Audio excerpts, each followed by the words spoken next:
तो वही Radhika murder case पर इनामुल का बड़ा बयान सामने आया। राधिका से पहली बार दुबई में मुलाकात हुई। राधिका मेरे लिए एक एक्ट्रेस थी, वो सिर्फ वीडियो शूट करने आई थी। इनामुल की तरफ से कहा गया वीडियो के बाद कभी राब्ता नहीं किया हो।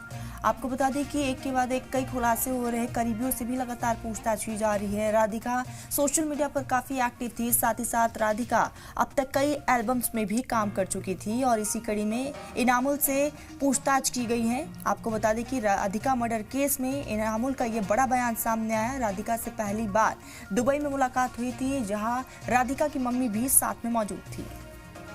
तो राधिका मेरे लिए सिर्फ एक एक्ट्रेस थी, इनामुल की तरफ से कहा गया। वो सिर्फ वीडियो शूट करने आई थी। वीडियो के बाद कभी कोई राब्ता नहीं हुआ है राधिका से।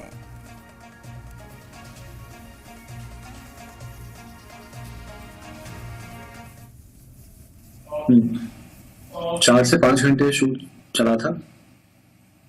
नोएडा में हमने शूट किया था।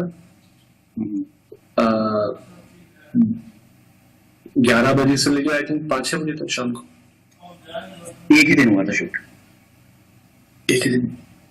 तो शूटिंग दौरान राधिका की फैमिली में से कोई आया था, फादर मदर या फिर हाँ, राधिका की मदर साथ में आई थी। एंड राधिका ने मुझे सेट पर ये भी बोला था कि उनके फादर को ये गाना बहुत अच्छा लगा। बाकी उसने कभी कुछ बताया नहीं, पर्सनल, फैमिली, और ना मैंने पूछा, क्योंकि हम लोग लगातार शूट करते हैं लोगों के साथ में, तो हम प्रोफेशनली कनेक्टेड रहते हैं। पूछते नहीं है कि घर में कौन है या क्या गम है, क्या खुशी है। कोई ऐसी मेरी बातचीत नहीं।